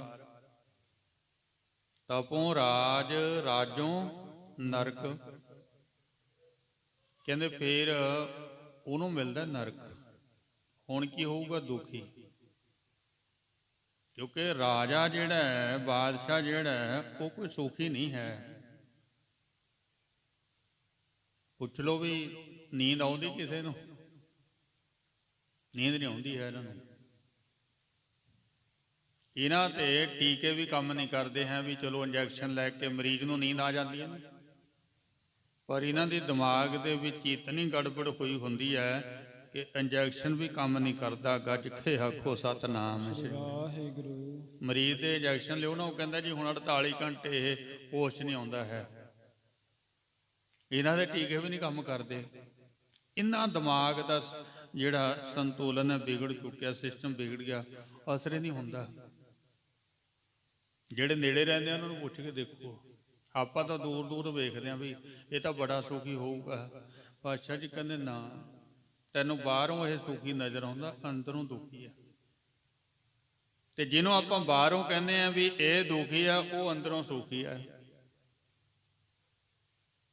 ਹੁਣ ਆ ਦੇਖੋ ਨਾ, ਆਪਾਂ ਜਾਵਾਂਗੇ ਦੂਖਨਿਵਾਰਨ ਸਾਹਿਬ ਨੂੰ, ਫੁੱਟਪਾਥ ਤੇ ਬੰਦੇ ਪਏ ਨੇ ਇੱਕ ਕੰਬਲ ਦੇ ਵਿੱਚ, ਤੇ ਆਪਾਂ ਕਹਿੰਦੇ ਵਿਚਾਰੇ ਦੁਖੀ ਆ ਵੀ ਇਹਨਾਂ ਕੋਲ ਘਰ ਨਹੀਂ ਹੈ, ਰੋਟੀ ਮੰਗ ਕੇ ਖਾਂਦੇ ਆ।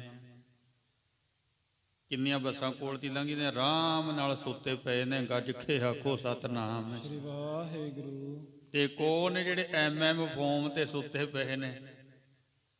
ਸਾਰੀਆਂ ਸਹੂਲਤਾਂ, ਹੀਟਰ ਵੀ ਲੱਗਿਆ, ਬਾਹਰ ਬਾਡੀਗਾਰਡ ਵੀ ਖੜੇ ਹੈ, ਪਰ ਉਹਨੂੰ ਨੀਂਦ ਨਹੀਂ ਆ ਰਹੀ। ਗੱਜ ਕੇ ਆਖੋ ਸਤਿਨਾਮ। ਨੀਂਦ ਨਹੀਂ ਆ ਰਹੀ, ਨੀਂਦ ਨਹੀਂ ਆ ਰਹੀ ਉਹਨੂੰ। ਜਿਹਨੂੰ ਮਰਜ਼ੀ ਪੁੱਛ ਲਓ, ਕਹਿੰਦਾ ਨਹੀਂ ਮੈਂ ਸੁੱਤਾ ਹੀ ਨਹੀਂ, ਰਾਤ ਟੈਨਸ਼ਨ ਬਹੁਤ ਸੀ। ਤੇ ਆਪਾਂ ਉਹਨੂੰ ਕਹਿੰਦੇ ਵੀ ਦੁਖੀ ਬੰਦੇ ਨੇ, ਪਰ ਉਹ ਆਰਾਮ ਨਾਲ ਸੌਂਦੇ ਨੇ। ਤੇ ਜਿਹੜੇ ਸੁਖੀ ਨੇ, ਮਹਿਲਾਂ 'ਚ ਰਹਿਣ ਵਾਲੇ, ਉਹਨਾਂ ਨੂੰ ਪੁੱਛੋ, ਉਹ ਕਹਿੰਦੇ ਨੀਂਦ ਆਉਂਦੀ ਨਹੀਂ ਜੀ। ਗੋਲੀ ਵੀ ਲਈ ਹੈ, ਟੀਕਾ ਵੀ ਲਵਾਇਆ, ਨੀਂਦ ਫੇਰ ਵੀ ਨਹੀਂ ਆਈ। ਫਿਰ ਹੁਣ ਕੌਣ ਸੁਖੀ ਹੈ, ਕੌਣ ਦੁਖੀ ਹੈ? ਸਾਡੀ ਜੱਜਮੈਂਟ ਸਹੀ ਨਹੀਂ ਨਾ ਹੈ। ਜਿਹਨੂੰ ਅਸੀਂ ਕਹਿੰਦੇ ਵੀ ਦੁਖੀ ਹੈ, ਉਹ ਆਰਾਮ ਨਾਲ ਸੁੱਤਾ ਪਿਆ ਹੈ, ਪਰ ਜਿਹਨੂੰ ਕਹਿੰਦੇ ਬਸ ਸੁਖੀ ਹੈ, ਉਹਨੂੰ ਨੀਂਦ ਨਹੀਂ ਆ ਰਹੀ। ਉਹ ਰਾਤ ਨੂੰ ਵੀ ਤੜਪਦਾ ਰਹਿੰਦਾ, ਸੇਜਾ ਤੇ ਪਿਆ ਵੀ ਤੜਪੀ ਜਾਂਦਾ। ਉਹ ਫੁੱਟਪਾਥ ਤੇ ਸੁੱਤਾ ਪਿਆ ਆਰਾਮ ਦੇ ਨਾਲ। ਫਿਰ ਦੁਖੀ ਕੌਣ ਹੈ, ਸੁਖੀ ਕੌਣ ਹੈ? ਸਾਡੀ ਸਮਝ ਤੋਂ ਇਹ ਬਾਹਰ ਦੀਆਂ ਗੱਲਾਂ ਨੇ। ਤੋ ਸਾਹਿਬ ਜੀ ਕਹਿੰਦੇ ਇੱਕ ਨਾ ਦੇ ਦਰਬਾਰ ਲੱਗਦੇ ਆ, ਇੱਕ ਉਹਨਾਂ ਦੇ ਮੰਗਤੇ ਨੇ, ਪਰ ਨਾਮ ਦੋਵਾਂ ਨੂੰ ਜਪਣਾ ਪੈਣਾ। ਜਿਹੜਾ ਨਾਮ ਨਹੀਂ ਜਪਦਾ ਭਾਈ ਉਹ ਫਿਰ ਨਰਕਾਂ 'ਚ ਜਾਊ, ਚਾਹੇ ਗਰੀਬ ਹੋਵੇ ਤੇ ਚਾਹੇ ਹੋਵੇ ਅਮੀਰ।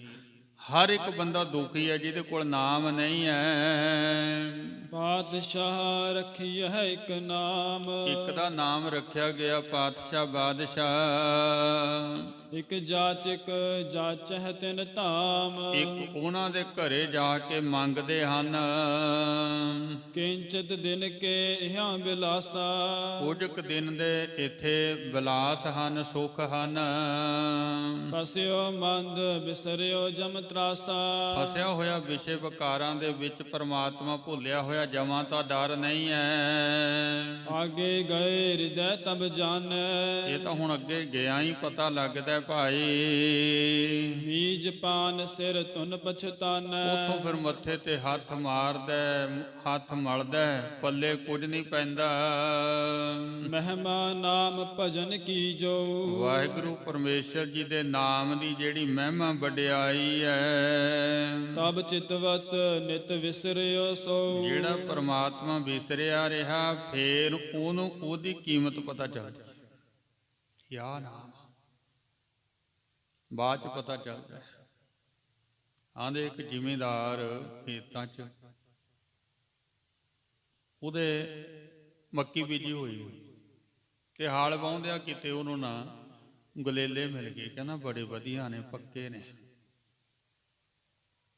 ਤੇ ਮੱਕੀ ਦੇ ਵਿੱਚੋਂ ਪੰਛੀਆਂ ਨੂੰ ਉਡਾ ਉਡਾ ਕੇ ਉਹਨੇ ਸਾਰੇ ਗਲੇਲੇ ਚਲਾ ਦਿੱਤੇ। ਤੇ ਇੰਨੇ ਨੂੰ ਘਰ ਵਾਲੀ ਰੋਟੀ ਲੈ ਕੇ ਆ ਗਈ। ਉਹ ਬੜੀ ਹੈਰਾਨ ਹੋਈ, ਕਹਿੰਦੇ ਬੜੇ ਚਮਕਦੇ ਨੇ, ਕਿੱਥੋਂ ਲਿਆਂਦੇ ਨੇ? ਕਹਿੰਦਾ ਇੱਥੋਂ ਖੇਤ ਚੋਂ ਮਿਲੇ ਨੇ। ਕਹਿੰਦੀ ਚੱਲ ਦੋ ਕੁ ਰੱਖ ਲੈ, ਨਿਆਣੇ ਖੇਡ ਲਿਆ ਕਰਨਗੇ। ਉਹ ਕਹਿੰਦਾ ਇਹ ਤਾਂ ਬੜੇ ਸੀ, ਮੈਂ ਤਾਂ ਬਹੁਤ ਚਲਾ ਤੇ ਪਰਲੇ ਪਾਸੇ ਪਾਣੀ 'ਚ ਡਿੱਗ ਗਏ ਸਾਰੇ ਚੋਏ 'ਚ। ਉਹ ਜਦੋਂ ਘਰੇ ਲੈ ਕੇ ਗਈ ਬੱਚੇ ਖੇਡਣ, ਤੇ ਉੱਥੋਂ ਦੇ ਬਾਦਸ਼ਾਹ ਦੇ ਕੋਲ ਸ਼ਿਕਾਇਤ ਕਰਤੀ ਕਿਸੇ ਨੇ। ਕਹਿੰਦੇ ਵੀ ਉਹ ਫਲਾਣਾ ਜ਼ਿਮੀਂਦਾਰ ਹੈ, ਉਹਦੇ ਘਰੇ ਦੋ ਲਾਲ ਨੇ, ਵੀ ਉਹਦੇ ਕੋਲ ਕਿੱਥੋਂ ਆ ਗਏ ਇਹ? ਬਾਦਸ਼ਾਹ ਨੇ ਆਪਣੇ ਸਿਪਾਹੀ ਭੇਜੇ, ਕਹਿੰਦੇ ਪਤਾ ਕਰੋ। ਉਹਨਾਂ ਨੂੰ ਲਿਆਂਦਾ, ਕਹਿੰਦਾ ਵੀ ਤੇਰੇ ਕੋਲੋਂ ਕਿੱਥੇ ਆਏ ਨੇ? ਉਹ ਕਹਿੰਦਾ ਜੀ ਮੇਰੇ ਕੋਲ ਤਾਂ ਬਹੁਤ ਸੀ, ਇਹ ਖੇਤਾਂ 'ਚ ਲੱਭੇ ਸੀ। ਕਹਿੰਦਾ ਤੈਨੂੰ ਇਹਦੀ ਕੀਮਤ ਨਹੀਂ ਪਤਾ? ਕਹਿੰਦਾ ਜੀ ਮੈਨੂੰ ਤਾਂ ਗਲੇਲੇ ਸਮਝ ਕੇ ਚਲਾਤੇ। ਉਹ ਕਹਿੰਦਾ ਵੀ ਅੱਜ ਤੋਂ ਬਾਅਦ ਤੂੰ ਕੋਈ ਕੰਮ ਨਹੀਂ ਕਰਨਾ, ਤੇਰੀਆਂ 7 ਪੀੜ੍ਹੀਆਂ ਤੱਕ ਕੋਈ ਕੰਮ ਨਹੀਂ ਕਰੇਗਾ, ਤੁਸੀਂ ਘਰੇ ਬੈਠ ਕੇ ਰੋਟੀ ਖਾਓ, ਪਰ ਮੈਂ ਇਹਦੀ ਕੀਮਤ ਤੈਨੂੰ ਫੇਰ ਵੀ ਨਹੀਂ ਦੇ ਸਕਦਾ। ਗੱਜ ਕੇ ਆਖੋ ਸਤਿਨਾਮ ਸ੍ਰੀ ਵਾਹਿਗੁਰੂ। 7 ਪੀੜ੍ਹੀਆਂ ਰੋਟੀ ਖਾਓ, ਮੈਂ ਖਾਵਾਂਗਾ, ਮੇਰੇ ਨੌਕਰ ਤੁਹਾਡੇ ਘਰੇ ਪਹੁੰਚਾਉਣਗੇ। ਜੋ ਸੁੱਖ ਚਾਹੀਦਾ ਲਓ, ਪਰ ਇਹਦੀ ਕੀਮਤ ਫੇਰ ਵੀ ਨਹੀਂ ਪੂਰੀ ਹੋਣੀ। ਹੁਣ ਜਦੋਂ ਉਹਨੂੰ ਉਹਦੀ ਕੀਮਤ ਪਤਾ ਲੱਗਿਆ, ਫਿਰ ਉਹ ਪਛਤਾਉਂਦਾ ਹੈ ਕਿ ਮੈਂ ਤਾਂ ਇੰਨੇ ਚਲਾ ਤੇ ਇੰਨੇ ਪਰਲੇ ਪਾਸੇ ਸੁੱਟਦੇ ਪੰਛੀ ਉਡਾਉਂਦੇ ਆ। ਇਹ ਮਨੁੱਖ ਦੀ ਹਾਲਤ ਹੈ ਕਿ ਜਦੋਂ ਉਹਨੂੰ ਪਤਾ ਲੱਗਦਾ ਨਾ ਵੀ ਇੱਕ ਸਵਾਸ ਦੇ ਨਾਲ ਜਪੇ ਹੋਏ ਨਾਮ ਦੀ ਕੀਮਤ ਕਿੰਨੀ ਹੈ, ਕਹਿੰਦਾ ਮੈਂ ਤਾਂ ਕਿੰਨੇ ਸਵਾਸ ਲੈ ਗਿਆ, ਹੁਣ ਤੱਕ ਪਤਾ ਹੀ ਨਹੀਂ ਹੈ। ਸਾਡਾ ਜੋਗ ਮਤ ਕਹਿੰਦੇ ਬੰਦਾ 24 ਘੰਟੇ 24,000 ਸਵਾਸ ਲੈਂਦਾ। ਜੋਗ ਮਤ ਦੀ ਵਿਚਾਰ ਹੈ। ਸਾਇੰਸ ਨਹੀਂ ਇਸ ਗੱਲ ਨੂੰ ਮੰਨਦੀ, ਕਿਉਂਕਿ ਬੱਚੇ ਦੀ ਗਤੀ ਹੋਰ ਹੈ, ਬੁੱਢੇ ਦੀ ਹੋਰ ਹੈ, ਜਵਾਨ ਦੀ ਕੁਝ ਹੋਰ ਹੈ, ਵਿਹਲੇ ਬੈਠੇ ਦੀ ਹੋਰ ਹੈ, ਕੰਮ ਕਰਦੇ ਦੀ ਕੋਈ ਹੋਰ ਹੈ।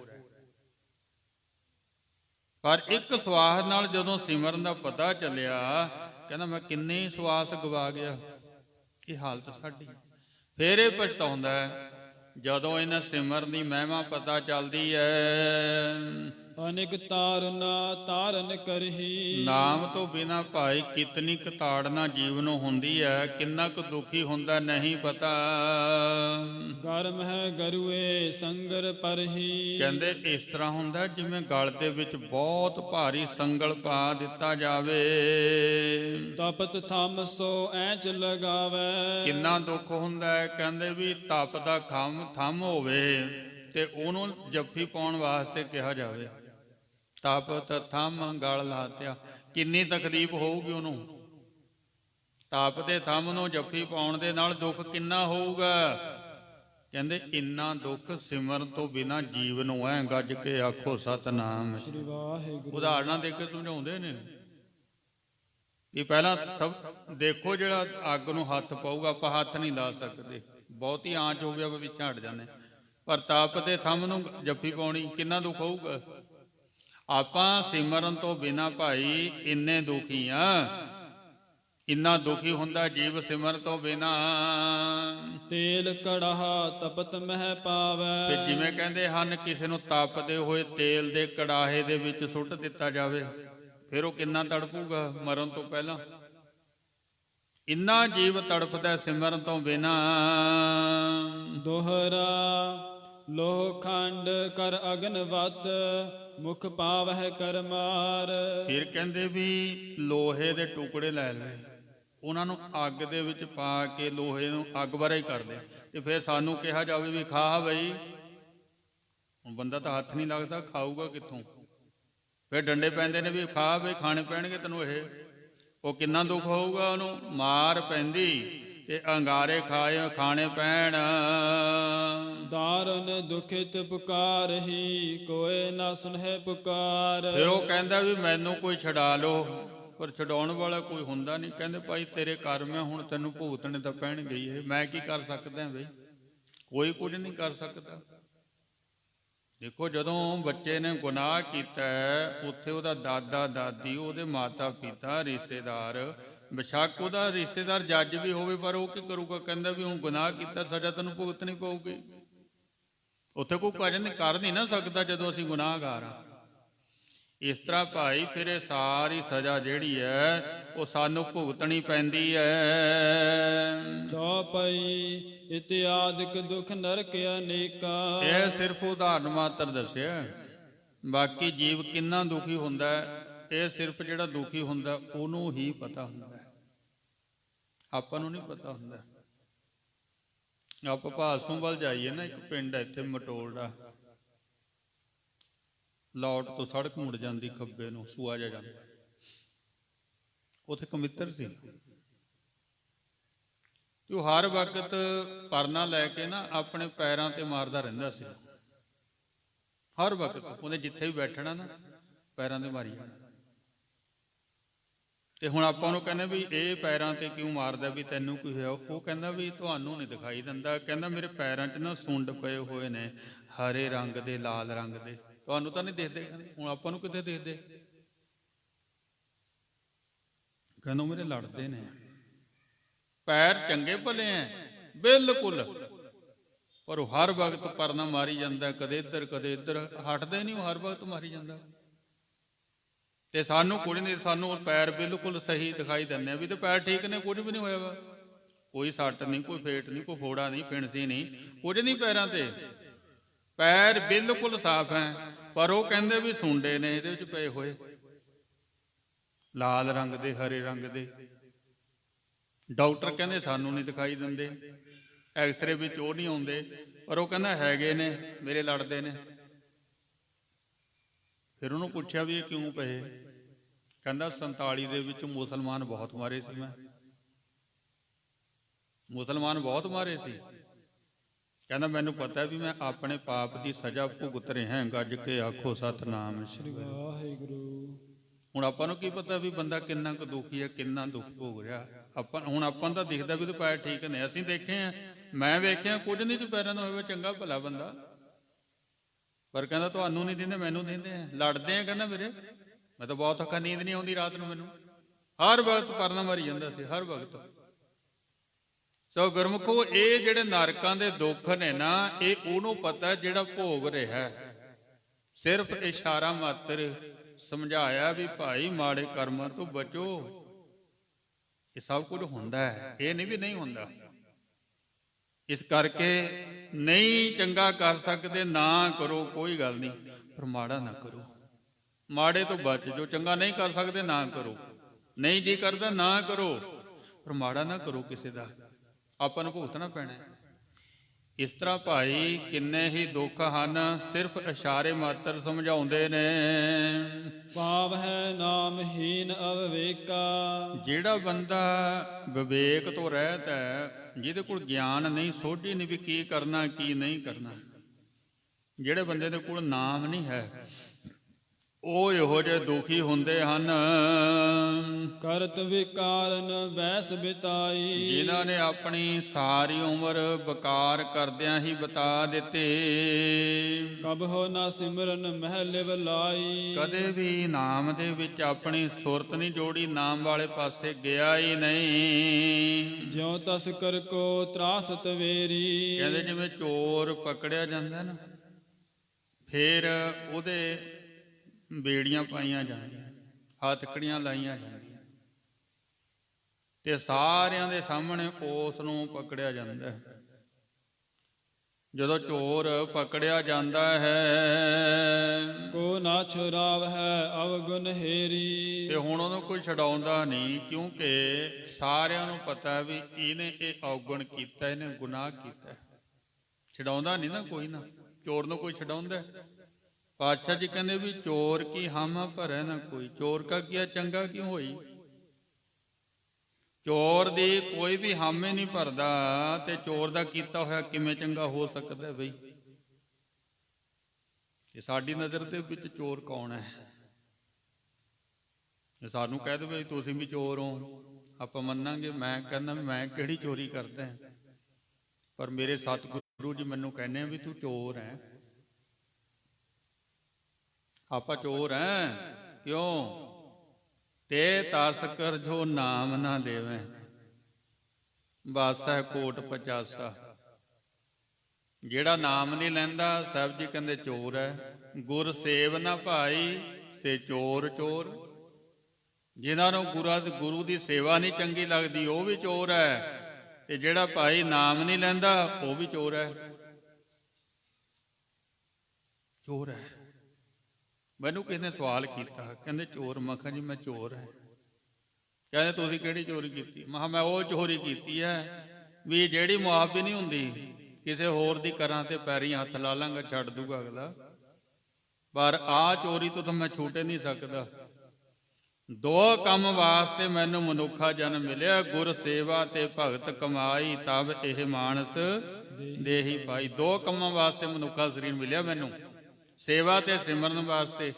ਪਰ ਮੈਂ ਸੇਵਾ ਵੀ ਨਹੀਂ ਕਰਦਾ, ਸਿਮਰਨ ਵੀ ਨਹੀਂ ਕਰਦਾ। ਆਪਾਂ ਗੁਰਮੁਖੋ ਰੱਬ ਦੇ ਚੋਰ ਹੈ। ਗੱਜ ਕੇ ਆਖੋ ਸਤਿਨਾਮ ਸ੍ਰੀ ਵਾਹਿਗੁਰੂ। ਆਪਾਂ ਰੱਬ ਦੇ ਚੋਰ ਹੈ। ਜੇ ਆਪਾਂ ਸੇਵਾ ਸਿਮਰਨ ਨਹੀਂ ਨਾ ਕਰਦੇ, ਆਪਾਂ ਚੋਰ ਹੈ। ਗੁਰਬਾਣੀ ਕਹਿੰਦੀ ਹੈ ਇਹ। ਆਪਾਂ ਤਾਂ ਕਹਿੰਦੇ ਵੀ ਜਿਹਨੇ ਚੋਰੀ ਕਰੀ ਉਹ ਚੋਰ ਹੋਊਗਾ। ਨਹੀਂ ਨਹੀਂ, ਆਪਾਂ ਖੁਦ ਵੀ ਚੋਰ ਹੈ। ਜਿਹੜਾ ਨਾਮ ਨਹੀਂ ਲੈਂਦਾ, ਸੇਵਾ ਨਹੀਂ ਕਰਦਾ, ਚੋਰ ਹੈ। ਸਤਿਗੁਰਾਂ ਦੀ ਬਾਣੀ ਦਾ ਫੈਸਲਾ ਹੈ। ਤੋ ਭਾਈ ਚੋਰ ਦੀ ਹਾਮੀ ਕੋਈ ਨਹੀਂ ਭਰਦਾ। ਹੁਣ ਆਪਾਂ ਚੋਰ ਹੈ ਰੱਬ ਦੇ, ਤੇ ਸਾਡੀ ਹਾਮੀ ਕਿਹਨੇ ਭਰਨੀ? ਸਾਨੂੰ ਕੌਣ ਛਡਾਊਗਾ? ਉਹ ਕਹਿੰਦੇ ਵੀ ਤੂੰ ਕੰਮ ਨਹੀਂ ਕਰਿਆ, ਤੈਨੂੰ ਫਸਣਾ ਪਊਗਾ। ਹੁਣ ਤਾਂ ਇਹ ਹਿਸਾਬ ਤਾਂ ਹੋਊਗਾ। ਔਗੁਣ ਦੇਖ ਕੇ ਚੋਰ ਨੂੰ ਕੋਈ ਨਹੀਂ ਛਡਾਉਂਦਾ। ਸਾਰਿਆਂ ਦੇ ਸਾਹਮਣੇ ਉਹਦੀ ਕੁਟਾਈ ਹੁੰਦੀ, ਫੜਿਆ ਜਾਂਦਾ। ਤੇ ਇਸ ਤਰ੍ਹਾਂ ਭਾਈ ਜੀਵ ਦੀ ਹਾਲਤ ਹੁੰਦੀ ਹੈ। ਸੇਵਾ ਤੇ ਸਿਮਰਨ ਤੋਂ ਬਿਨਾਂ ਕੋਈ ਨਹੀਂ ਛਡਾਉਂਦਾ। ਤਿਉ ਯਮ ਕੈ ਟਿਗ ਗਹਿਓ ਇਕੇਲਾ। ਇਹ ਇਕੱਲਾ ਹੀ ਫੜਿਆ ਜਾਂਦਾ ਹੈ, ਕਿਉਂਕਿ ਬਾਕੀ ਤਾਂ ਸਾਰੇ ਛੱਡ ਕੇ ਪਿੱਛੇ ਹਟ ਜਾਂਦੇ ਆ। ਕੱਲਾ ਹੀ ਫੜਿਆ ਜਾਂਦਾ ਹੈ। ਅਨੇਕ ਜਾਤ ਨਾ ਮਾਹੇ ਦੁਹੇਲਾ। ਫਿਰ ਜਾਤ ਨਾ ਜਿਹੜੀ ਸਜ਼ਾ ਮਿਲਦੀ ਹੈ, ਉਹ ਦੁਹੇਲਾ ਉਹਨੂੰ ਝੱਲਦਾ ਤੇ ਦੁਖੀ ਹੁੰਦਾ ਹੈ। ਦੋਹਰਾ ਸੁਤ ਬਨ ਤਾਦਿਕ ਰਾਜ ਸੁਖ, ਸਭੈ ਪਦਾਰਥ ਪਾਸ। ਪੁੱਤਰ ਵੀ ਹੈ, ਬਨਤਾ ਆਦਿਕ, ਇਸਤਰੀ ਵੀ ਹੈ, ਰਾਜ ਦੇ ਸੁੱਖ ਵੀ, ਪਦਾਰਥ ਵੀ ਸਾਰੇ ਕੋਲ ਹਨ। ਬੈਸ ਬਿਹਾਵ ਹੈ ਨਾਮ ਬਿਨ, ਮਇਆ ਨਾ ਪ੍ਰਭ ਕੀ ਤਾਸ। ਪਰ ਜੇ ਜੀਵਨ ਦੇ ਵਿੱਚ ਨਾਮ ਨਹੀਂ ਹੈ, ਸਾਹਿਬ ਜੀ ਕਹਿੰਦੇ ਫਿਰ ਇਹ ਨਾ ਕਹੋ ਵੀ ਇਹ ਤਾਂ ਵਾਹਿਗੁਰੂ ਦੀ ਕਿਰਪਾ ਹੈ। ਨਹੀਂ ਨਹੀਂ, ਵਾਹਿਗੁਰੂ ਦੀ ਕਿਰਪਾ ਕੀ ਹੈ? ਨਾਮ ਮਿਲ ਗਿਆ। ਤੇ ਹੁਣ ਜਿਹਦੇ ਕੋਲ ਨਾਮ ਹੈ, ਉਹਦੇ ਕੋਲ ਕੁਝ ਵੀ ਨਹੀਂ ਹੈ, ਕੱਲਾ ਨਾਮ ਹੈ, ਪਰ ਉਹਦੇ ਤੇ ਮਾਲਕ ਦੀ ਕਿਰਪਾ। ਪਰ ਜਿਹਦੇ ਕੋਲ ਸਭ ਕੁਝ ਹੈ, ਨਾਮ ਨਹੀਂ ਹੈ, ਸਾਹਿਬ ਜੀ ਕਹਿੰਦੇ ਉਹ ਤਾਂ ਵੀ ਦੁਖੀ ਹੈ। ਗੱਜ ਕੇ ਆਖੋ ਸਤਿਨਾਮ ਸ੍ਰੀ ਵਾਹਿਗੁਰੂ। ਬਸ ਇੰਨਾ ਕੁ ਫਰਕ ਹੁੰਦਾ ਗੁਰਮੁਖੋ ਜੀਵਨ ਦਾ। ਹੈ ਸਭ ਕੁਝ, ਸਭ ਕੁਝ ਹੈ, ਪਰ ਸੁੱਖ ਨਹੀਂ ਹੈ ਕੋਲ। ਆਪਾਂ ਨੂੰ ਪਤਾ ਨਹੀਂ ਹੈ, ਆਪਾਂ ਤਾਂ ਦੂਰੋਂ ਦੂਰੋਂ ਵੇਖਦੇ ਹਾਂ। ਕਿਉਂਕਿ ਜਦੋਂ ਤੱਕ ਕੋਈ ਗਰੀਬ ਦੀ ਗੱਲ ਹੁੰਦੀ ਤੇ ਰੌਲਾ ਪੈ ਜਾਂਦਾ। ਸਾਰੇ ਹੁੰਦਾ ਇਹਨਾਂ ਦੇ ਵੀ ਸਾਰਾ ਕੁਝ, ਪਰ ਇਹਨਾਂ ਦਾ ਰੌਲਾ ਨਹੀਂ ਪੈਂਦਾ। ਗੱਜ ਕੇ ਆਖੋ ਸਤਿਨਾਮ। ਸਭ ਕੁਝ ਹੁੰਦਾ ਹੈ, ਕਿਉਂਕਿ ਮਨੁੱਖ ਤਾਂ ਮਨੁੱਖੇ ਹੈ ਨਾ, ਚਾਹੇ ਗਰੀਬ ਹੋਵੇ ਅਮੀਰ ਹੋਵੇ, ਸੁਭਾਅ ਤਾਂ ਸੁਭਾਅ ਹੀ ਹੁੰਦੇ ਆ। ਲੱਛਣ ਤਾਂ ਬੰਦੇ ਦੇ ਲੱਛਣ ਵਾਲੇ ਲੱਛਣੇ ਹੁੰਦੇ ਆ। ਬਹੁਤ ਦੁਖੀ ਨੇ, ਬਹੁਤ ਜ਼ਿਆਦਾ ਦੁਖੀ ਨੇ, ਹੈ ਹੀ ਨਹੀਂ ਸੁੱਖ। ਆਪਾਂ ਨੂੰ ਮਾਇਆ ਦੇਖਦੇ ਹਾਂ, ਮਾਇਆ ਬਹੁਤ ਹੈ, ਪਰ ਸੁੱਖ ਨਹੀਂ ਹੈ ਪਰਿਵਾਰ ਦੇ ਵਿੱਚ।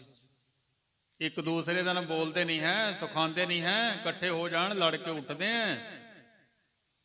ਕੀ ਕਰੋਗੇ ਪੈਸੇ ਨੂੰ? ਆਪਾਂ ਕਹੇ ਜੇ ਪਾਉਂਡ ਆਉਂਦੇ ਆ ਇੱਥੇ, ਅਮਰੀਕਾ ਦੇ ਡਾਲਰ ਆਉਂਦੇ ਨੇ, ਨਾ ਨਾ, ਕੀ ਕਰੋਗੇ ਡਾਲਰਾਂ ਨੂੰ ਪਾਉਂਡਾਂ ਨੂੰ?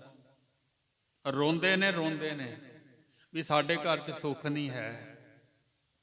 ਪਰ ਜਿਹਦੇ ਕੋਲ ਨਾਮ ਹੈ ਉਹਦੇ ਘਰੇ ਚਾਹੇ ਇੱਕ ਡੰਗ ਦੀ ਰੋਟੀ ਪੱਕਦੀ, ਪਰ ਸੁਖੀ ਆ ਉਹ, ਦੁਖੀ ਕੋਈ ਨਹੀਂ ਹੈ। ਇਸ ਤਰ੍ਹਾਂ ਗੁਰੂ ਪਾਤਸ਼ਾਹ ਜੀ ਦੱਸਦੇ ਨੇ ਵੀ ਤੇਰਾ ਇਹ ਭੁਲੇਖਾ ਹੈ, ਇਸ ਤਰ੍ਹਾਂ ਨਹੀਂ ਹੈ ਜਿਵੇਂ ਤੂੰ ਸਮਝਦਾ। ਬੜਾ ਬੁਰਾ ਹਾਲ ਹੈ। ਹਾਂ, ਜੇ ਸੁੱਖ ਮਿਲਿਆ ਤਾਂ ਉਹਨਾਂ ਦੇ ਚੰਗੇ ਕਰਮਾਂ ਦਾ, ਜਿਹੜੇ ਉਹਨਾਂ ਨੇ ਪਹਿਲਾਂ ਕੀਤੇ ਨੇ, ਹੁਣ ਨਹੀਂ ਕਰ ਰਹੇ, ਪਰ ਜਦੋਂ ਦੇ ਵੀ ਕੀਤੇ ਹੋਏ ਨੇ, ਪਰਮਾਤਮਾ ਕਿਸੇ ਦਾ ਹੱਕ ਨਹੀਂ ਰੱਖਦਾ। ਉਹਨੇ ਤਾਂ ਉਹਦਾ ਸੁੱਖ ਦੇਣਾ ਹੀ ਦੇਣਾ, ਚੰਗੇ ਕਰਮ ਦਾ ਸੁੱਖ ਉਹਨੇ ਦੇਣਾ ਹੀ ਹੈ। ਤੇ ਜੇ ਭਾਈ ਅੱਗੇ ਮਾੜਾ ਕਰਦਾ ਤਾਂ ਉਹਦਾ ਵੀ ਦੁੱਖ ਤਾਂ ਮਿਲਣਾ ਹੀ ਮਿਲਣਾ। ਜੇ ਚੰਗੇ ਦਾ ਸੁੱਖ ਹੈ ਤਾਂ ਮਾੜੇ ਦਾ ਦੁੱਖ ਵੀ ਹੈ। ਇਹ ਤਾਂ ਚੰਗਿਆਈਆਂ ਬੁਰਿਆਈਆਂ ਬਾਚੈ ਧਰਮ ਹਦੂਰ, ਕਰਮੀ ਆਪੋ ਆਪਣੀ ਕੇ ਨੇੜੇ ਕੇ ਦੂਰ। ਇਹ ਭਾਈ ਧਰਮ ਦੀ ਹਦੂਰੀ ਦੇ ਵਿੱਚ ਬਾਚੀਆਂ ਜਾਂਦੀਆਂ। ਸਾਡੇ ਸਾਰੇ ਕਰਮਾਂ ਨੂੰ ਮਾਲਕ ਵੇਖ ਰਿਹਾ, ਚੰਗੇ ਨੂੰ ਵੀ ਵੇਖ ਰਿਹਾ ਤੇ ਮਾੜੇ ਨੂੰ ਵੀ ਦੇਖ ਰਿਹਾ, ਤੇ ਉਹਦੇ ਹਿਸਾਬ ਦੇ ਨਾਲ ਹੀ ਵਾਹਿਗੁਰੂ ਪਰਮੇਸ਼ਰ ਫਿਰ ਸੁੱਖ ਤੇ ਦੁੱਖ ਦਿੰਦਾ ਹੈ। ਇਹ ਨਾ ਸਮਝ ਵੀ ਇਹ ਦੁੱਖ ਨਹੀਂ ਭੋਗਣਗੇ, ਵੈ ਤਾਂ ਹੁਣ ਵੀ ਦੁਖੀ ਭੋਗ ਰਹੇ ਨੇ, ਪਰ ਅੱਗੇ ਵੀ ਦੁਖੀ ਹੀ ਰਹਿਣ। ਇਸ ਤੋਂ ਅਗਲਾ ਪ੍ਰਕਰਣ ਅਗਲੀ ਕਥਾ ਦੇ ਵਿੱਚ ਸਰਵਣ ਕਰਾਂਗੇ। ਪਾਵਨ ਇਤਿਹਾਸ ਦੀ ਵਿਚਾਰ ਕਰਦਿਆਂ ਹੋਇਆਂ ਹੋਈਆਂ ਭੁੱਲਾਂ ਲਈ ਦਾਸ ਖਿਮਾ ਦਾ ਜਾਚਕ ਹੈ। ਸਤਿਗੁਰਾਂ ਜੀ ਦਾ ਮਹਾਨ ਉੱਤਮ ਜਸ ਜੋ ਸਰਵਣ ਕੀਤਾ ਹੈ, ਮਨ ਵਿੱਚ ਵਸਾਈਏ, ਹਿਰਦੇ ਵਿੱਚ ਧਾਰਨ ਕਰੀਏ, ਜਿਸ ਕਰਕੇ ਲੋਕ ਸੁਖੀਏ ਪਰਲੋਕ ਸਿਹਲੇ ਸਾਡਾ ਜੀਵਨ ਹੋ ਜਾਵੇ। ਵਾਹਿਗੁਰੂ ਜੀ ਕਾ ਖਾਲਸਾ, ਵਾਹਿਗੁਰੂ ਜੀ ਕੀ ਫਤਿਹ। ਅਚੂਤੈ ਪਾਰ ਬ੍ਰਹਮ ਅਬਨਾਸੀ ਅਗਨਾਸ, ਹੇ ਪੂਰਨ ਹੈ ਸਰਬ ਮੈਂ ਦੁਖ ਭੰਜਨ ਗੁਣਤਾਸ। ਹੇ ਸੰਗੀ ਹੈ ਨਿਰੰਕਾਰ, ਹੈ ਨਿਰਗੁਣ ਸਭ ਟੇਕ। ਹੇ ਗੋਬਿੰਦ ਹੈ ਗੁਣ ਨਿਧਾਨ, ਜਾ ਕੈ ਸਦਾ ਵਿਵੇਕ। ਹੇ ਅਪਰੰਪਰ ਹਰ ਹਰੇ, ਆਇ ਪੀ ਹੋਵਨ ਹਾਰ। ਹੇ ਸੰਤਹਿ ਕੈ ਸਦਾ ਸੰਗ, ਨਿਧਾਰਾ ਆਧਾਰ। ਹੇ ਠਾਕੁਰ ਹਉ ਦਾਸਰੋ, ਮੈਂ ਨਿਰਗੁਣ ਗੁਣ ਨਹੀਂ ਕੋਇ। ਨਾਨਕ ਦੀਜੈ ਨਾਮ ਦਾਨ, ਰਾਖੋ ਹਿ ਪਰੋਇ। ਆਏ ਪ੍ਰਭ ਸਰਨਾਗਤੀ, ਕਿਰਪਾ ਨਿਧ ਦਇਆਲ। ਏਕ ਅੱਖਰ ਹਰ ਮਨ ਵਸਤ, ਨਾਨਕ ਹੋਤ ਨਿਹਾਲ। ਵਾਹਿਗੁਰੂ ਨਾਮ ਜਹਾਜ ਹੈ, ਚੜੇ ਸੋ ਤਰੇ ਪਾਰ। ਜੋ ਸ਼ਰਧਾ ਕਰ ਸੇਵੰਦੇ, ਗੁਰ ਪਾਰ ਉਤਾਰਨ ਹਾਰ। ਵਾਹਿਗੁਰੂ ਨਾਮ ਜਹਾਜ ਹੈ, ਚੜੇ ਸੋ ਤਰੇ ਪਾਰ। ਜੋ ਸ਼ਰਧਾ ਕਰ ਸੇਵੰਦੇ, ਗੁਰ ਪਾਰ ਉਤਾਰਨ ਹਾਰ। ਵਾਹਿਗੁਰੂ ਜੀ ਕਾ ਖਾਲਸਾ, ਵਾਹਿਗੁਰੂ ਜੀ ਕੀ ਫਤਿਹ। ਵਾਹਿਗੁਰੂ ਜੀ ਸੋਹਿਲਾ।